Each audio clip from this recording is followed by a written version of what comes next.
The views and opinions expressed on this program are those of the participants and do not reflect the views of BronxNet or the program underwriters.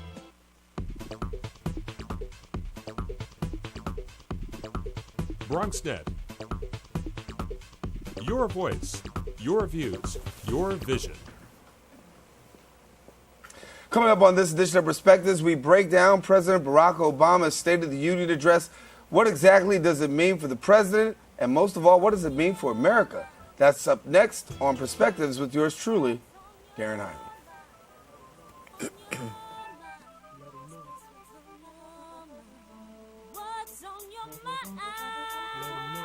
Anything relevant to life, you bring it to the table. Whether you make a move solo or a movement with a stable. No fables to speak on your decisions, cause in the long run it's your voice, your views, your vision. Keeping it real with many messages for you to know. This ain't radio, but DJ runs the show.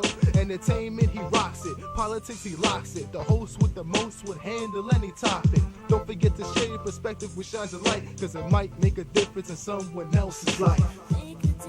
What's your perspective? Express what's in your heart and your mind. Share your perspective. And hello, everyone. Welcome to another edition of Perspectives. I am Darren Hyman. We encourage you to stay connected to our show. You can do that social networking thing. It's called Facebook, and you can reach out to us at BronxNet Perspectives on Facebook, and then also hit us up on Twitter. There you'll be able to find out about some past episodes of the shows and share with us your thoughts and let us know exactly what you think. And we'll write back to you. And if you got a show idea, yeah, of course, we definitely want to hear it. And we encourage you to stay with us because it's coming up in the month of February is African American History Month. We'll bring you some very exciting information, stuff that we think that you will want to watch. And so stay with us. The topic of conversation, though, is the President's State of the Union address. President Barack Obama laying out a firm outline saying to America, I will come through. If Congress does not want to do what I need them to do, I'll do it via executive order. Joining us here in the studio to break down the President's State of the Union address and how well he did, and actually what does it mean for America and the President charting his future course, Mark Myritz, our political analyst here at BronxNet Television, also SUNY Maritime professor. Mark, good to have you. Hi, Darren. How are you? I'm good. Most of America was waiting at bay to see exactly what the president would say yesterday. Still some questions as to how many Americans actually watched. But if you're a Democrat, most Democrats actually watched. Gave the president a favorable rating. From your perspective, how do you rate the president on the State of the Union? I thought it was very favorable, a little bit long. But some of these speeches are very long. I think he set out his vision for the future, for the remaining years of his term. He's in his second term. He can't run again. So he's going to try to fill in some gaps and do some things that he believes will be helpful to Americans. And he made some proposals to that end. Do you think that, given the fact that America has been waiting to see, because he ran on a policy of change. I'm going to make change. Right. And we saw in the first term a lot of roadblocking, particularly by the Republican Party. Mm-hmm. Do you think now that the president gets the message that he has to be more aggressive? And how real do you think are these threats of executive order? Well, I mean, aggressive he can be to a certain extent, but the way the system works is we have a system of checks and balances and separation of powers. So the question is, how far does he get to go with executive orders? So he's come up with some ideas on the minimum wage and on retirement plans where he wants to use executive orders to make his vision complete. The question is, as you say, is whether or not that's the right path. He says he doesn't have a choice because Congress is not cooperating. But as far as the system is concerned, the system should work in a different way. So one questions whether that's the right approach. One does question whether that's the right approach. I want to ask the question about approach from yesterday's speech. A lot of people have questions about his forthrightness in saying, look, we haven't got anything much done, the way that he really approached dealing with situations. Was this the right approach given the fact that he's been characterized as this for so long? Well, you have to kind of see it in perspective. The first term, and leading up to the second term, the big so-called elephant in the room is Obama healthcare. Let's be realistic. That's been his great project to fix the healthcare system. It hit a lot of snags, particularly snags about the website. The Republicans made it a cause celeb, and still are doing that. So he's had a lot of big obstacles in terms of putting forth his vision. Now, to throw up his hands and say, I can't deal with Congress anymore, I'm just going to use my executive power and make things happen, is, I think, very questionable. And it's come under a lot of criticism from Republicans and also from some Democrats as well. Moderate Democrats are also still... I mean, some Democrats are, because if you're a Democrat in Congress, you're wondering whether that's the right course for the president to aggrandize his power and extend his power. Now, in actuality, in American history, there have been many occasions on which presidents have used the executive power. The President Lincoln's Emancipation Proclamation, the order to desegregate the military, some orders on affirmative action. A number of things were done, and also FDR and during the Depression. So there are a number of things that have been very good for America in retrospect that have been done by executive order when the system didn't work and was clogged up like the way it is now. So the executive order thing is not in itself a bad thing. It's just that in the perspective of giving up on bipartisanship, it looks like disappointing that somehow there's no way to work out a solution. I mean, there's a book that I think Chris Matthews just wrote called Tip and the Gipper, which is about Tip O'Neill and Ronald Reagan. And, basically they were at complete odds as far as politics is concerned, but they were able to work out solutions to political problems by sitting down and trying to work them out. And what you have now in President Obama's second term is the president's given up. He's saying, I can't deal with them. They won't deal with me. So I'm just going to sign papers and give executive orders. Now, notwithstanding the fact that what he's doing is very beneficial, there's no question about it. Making the minimum wage available to certain very limited workers who have contracts. It's basically, I think it's laundry workers in certain contract positions. It's very limited. It's clearly a good thing. And the retirement savings is a good thing. But if you carry a little bit further and you start mandating retirement plans and start mandating things like... It goes back to what we talked about with Obamacare, or I should say the Affordable Care Act. Exactly. Something that did not work too well for the president, and we're still trying to work out, and still the jury is still out on that. That's right. And the thing is also, Darren, that the president, even though Congress passed Obama health care, and the answer is Obama health care is a law of the land, yes, but when he hit some glitches, like, for example, the website, and then the small business people said, we can't implement it yet, it's too complicated. He said, the president himself, I'll give you a waiver. When there's no waiver in the Obama health care law. Secondly, there was also an issue, other issues related to the implementation, which had to do with the cancellation of insurance policies. Okay, the president said, it's okay. You can have your insurance policy because I say so. Now, the question is, can the president make those decisions when the law prescribes certain things? Now, yes, it's a good thing that he's doing. Same ideas when we talked about the executive order. Good thing. He's fixing something that's broken, and that's good. But should the president increase his power in order to do that against the other branches? Or is there some way to do something in a bipartisan fashion? I mean, pictures are, you say a picture is worth 1,000 or 1,000,000 words. If you saw the picture of Mitch McConnell, the Republican Senate leader, and Harry Reid, the majority leader, at the State of the Union yesterday. And John Boehner. And John Boehner. Well, the two of them, the two senators, looked as unhappy. They look like the Muppets. Those guys in the Muppet commercial, in the Muppet show. 100%.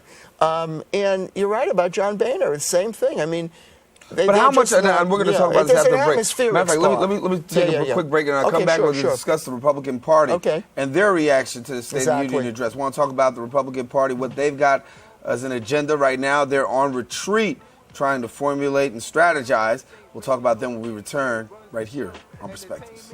Barry, time is running out. According to my calculations, 1 in 5 kids in America struggles with hunger. How can so many children face hunger when there's more than enough food to feed them all?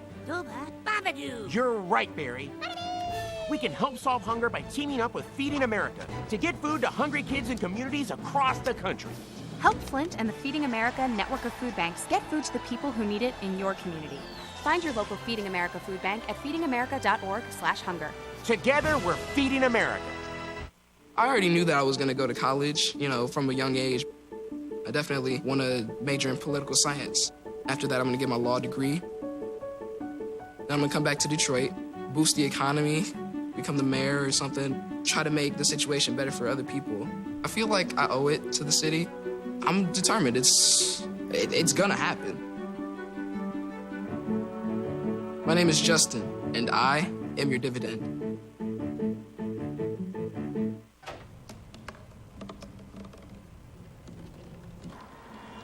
Everybody has a dream.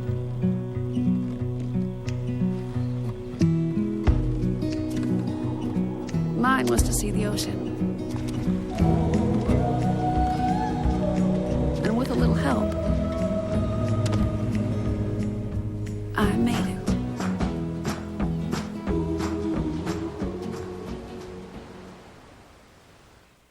Know what? What? Since I got adopted, I've learned a lot about these humans. I know. I mean, check out these two. It's Flirt City over here. Yeah, I noticed that. It looks like my human is definitely into your human. Oh, look! I think she's getting his number.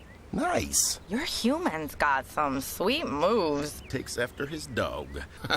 Oh, look, they're doing that thing where they put their arms around each other. She kicked up a leg. It's like in the movies. That's awesome. Looks like we're going to be hanging out a little bit more.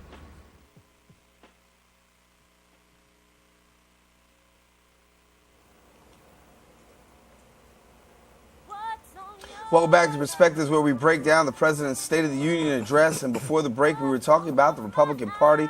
And Mark Myrett's here with us. And Mark, let's jump right into this. First of all, when you listen to the President's State of the Union address, we saw a lot of varying faces. We talked about that, the Boehners, the Reeds, the Mitch McConnells. Mm-hmm. But then we also didn't just hear that. We saw 2 or 3 different responses to the President's State of the Union address from the Republican Party, Tea Party, Senator Cruz, moving right along.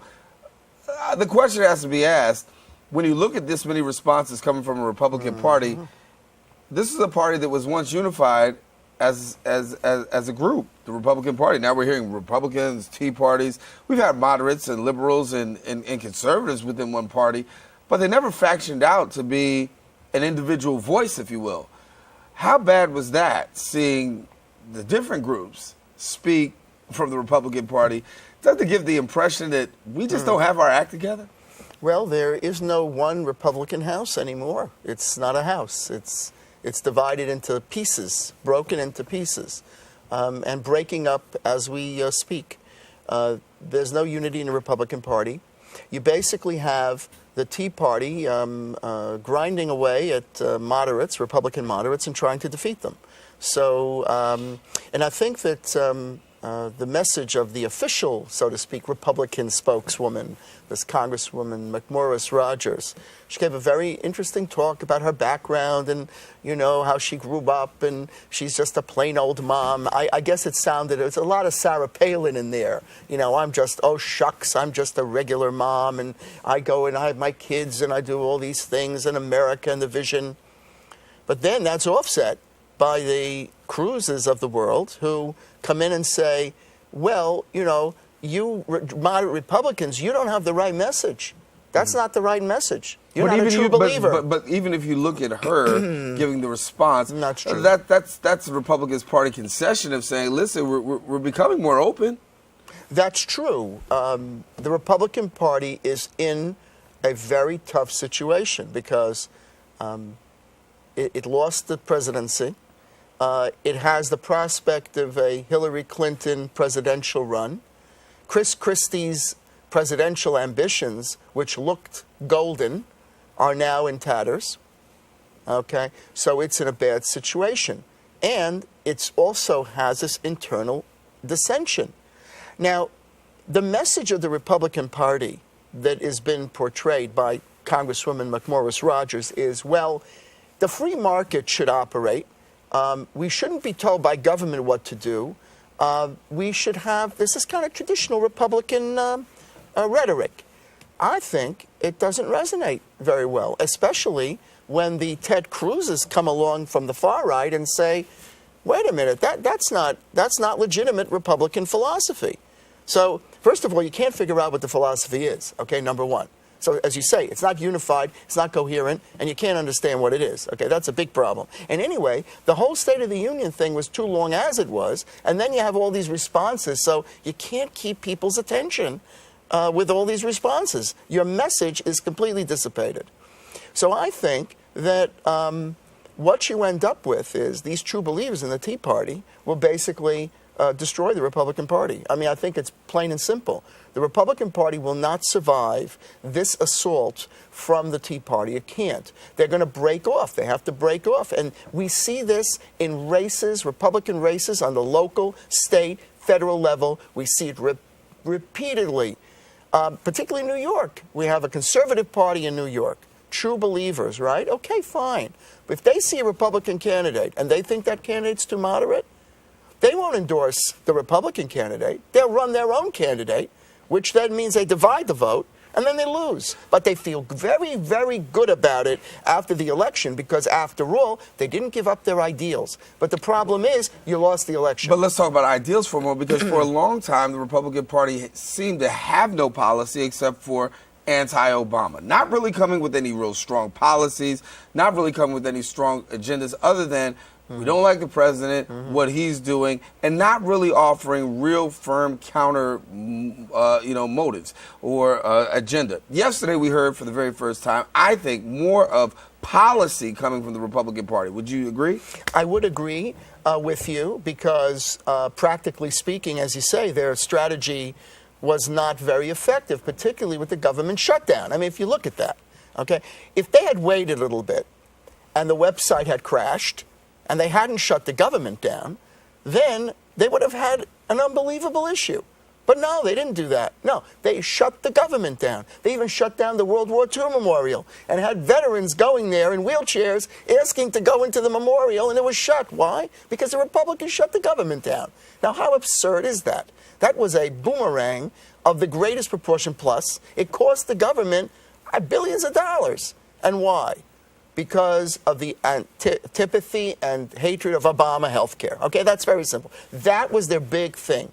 Obama health care is bad. Obama health care is ruining the country. Obama health care is too much power. It's not a mandate. It's not constitutional. Well, I'd like to remind my Republican friends that the U.S. Supreme Court said it was constitutional. It is the law of the land. So the solution to it is they've hooked onto this thing, and it's just taking them to oblivion. I mean, I think so. Okay, anyway. Given the fact of what you just talked about, the fact that they shut the government down, yes. We've got the president whose biggest challenge right now is the Affordable Care Act. That's right. How does this play out in 2016? Is anybody going to remember in 2016 that the Republican Party shut down Washington, not voting them? Or is anybody going to remember the Affordable Care Act didn't go the way? What's it really going to boil down to, you think, looking now in 2016? Right. I mean, I think it won't hinge on that.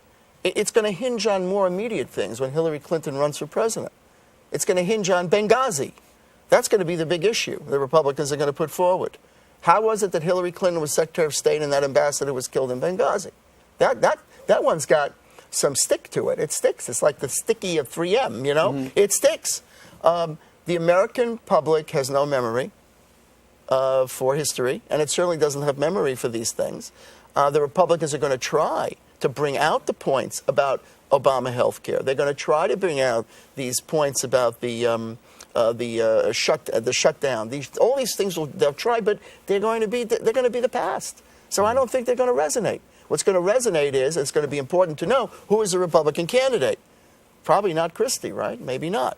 Unless what do you think? I mean, given the fact that the Bridgegate scandal. The Bridgegate, I mean, if you look at the Bridgegate thing itself, if it doesn't have any other ramifications, because there are other things that are being discussed as other things being looked into, Hurricane Sandy and other things, if those things have any staying power, then that will be very bad for Christie. The problem for Christie is he's really in a catch-22 situation, right? I mean, if he knew about it, then that's it, you know, end of the chess game, finished. If he didn't know about it, then that raises the whole question about, well, okay, can he overcome it? He can say, I didn't know about it. They did it on their own. But you have people in your high position like that, and people you've delegated power to, that shut a bridge down, to punish somebody. Does he have? I mean, that is so it's so annoying that it's just you can't overcome it. Is Governor Christie the best shot for the Republican Party in 2016? I don't know if he's the best shot. I mean, he's certainly somebody who has capability and a certain bipartisan thing, which he got condemned by Republicans for reaching out to President Obama in terms of Hurricane Sandy, which is absolutely the right thing that he should have done. He did the right thing.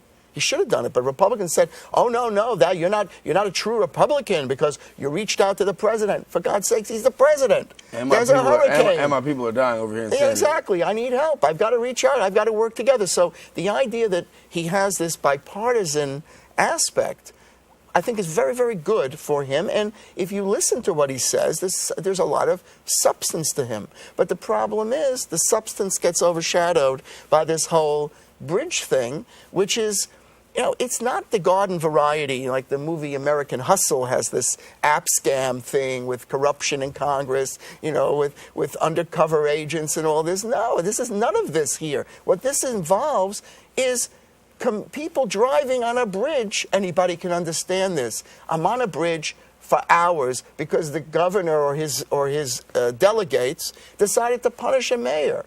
I mean, everybody can understand that. It doesn't require, it's not a complexity. It's very, very simple. It's plain old human revenge, which everybody understands, and then nobody can understand it because it's so absurd. Why would anybody do that?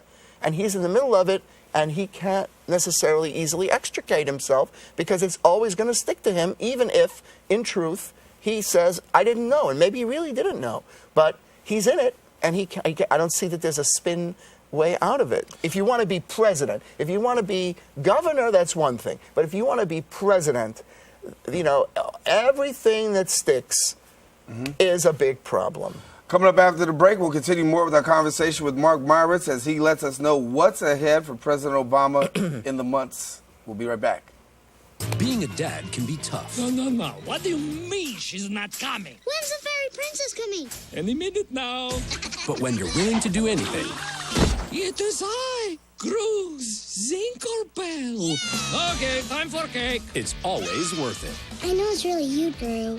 I'm just pretending for the other kids. The smallest moments can have the biggest impact on a child's life. Take time to be a dad today. Call 877-4DAD-411 or visit fatherhood.gov. Look at me. Hey. Raymond, look at Mommy. Maybe the light hurts his eyes. Maybe she's just not hungry. Maybe he can't hear us.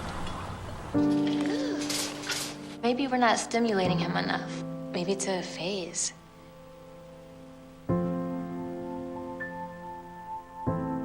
Avoiding eye contact is one early sign of autism. Learn the others today. The sooner it's diagnosed, the better. All right, give me a spot.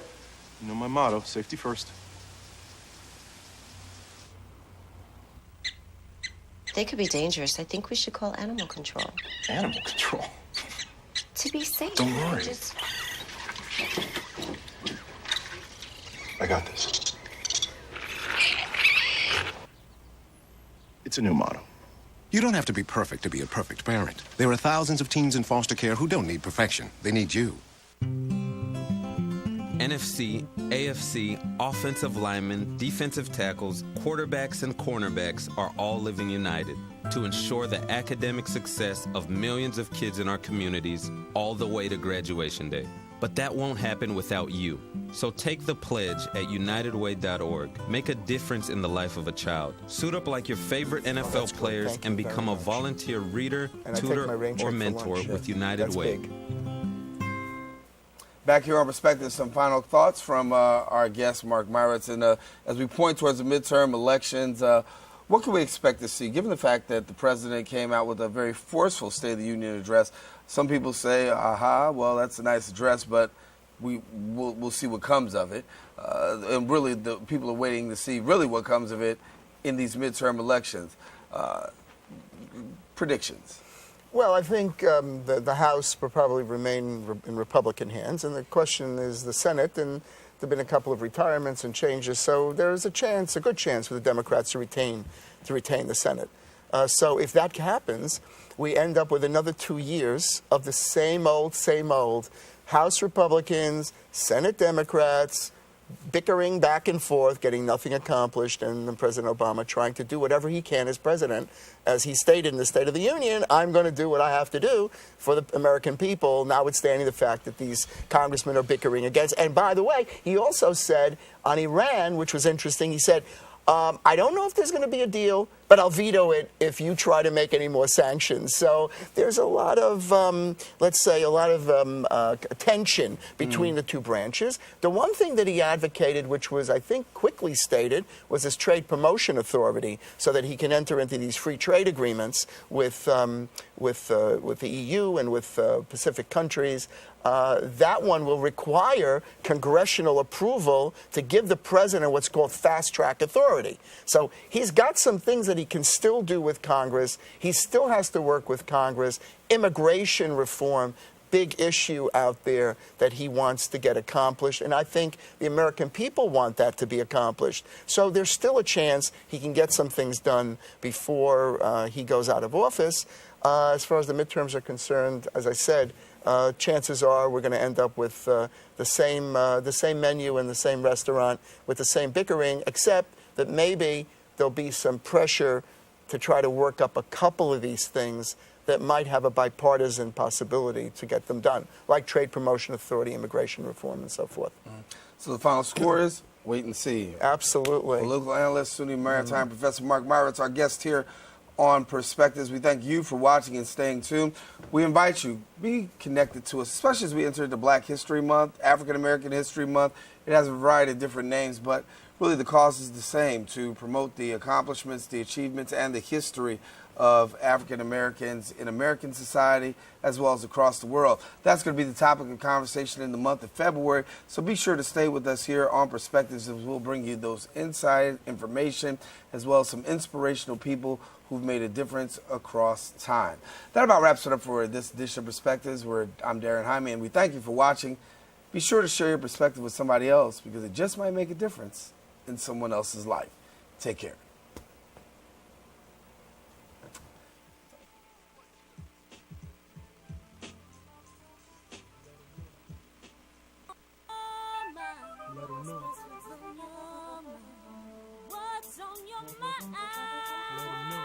Anything relevant to life, you bring it to the table. Whether you make a move solo or a movement with a stable. No fables to speak on your decisions, cause in the long run it's your voice, your views, your vision. Keeping it real with many messages for you to know. This ain't radio, but DJ runs the show.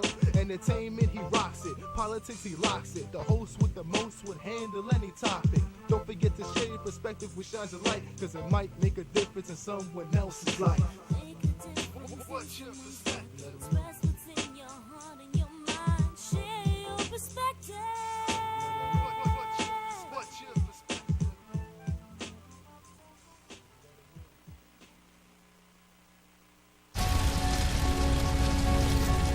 A single.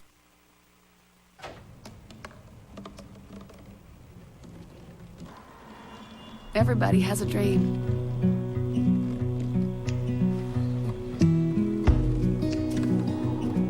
Mine was to see the ocean.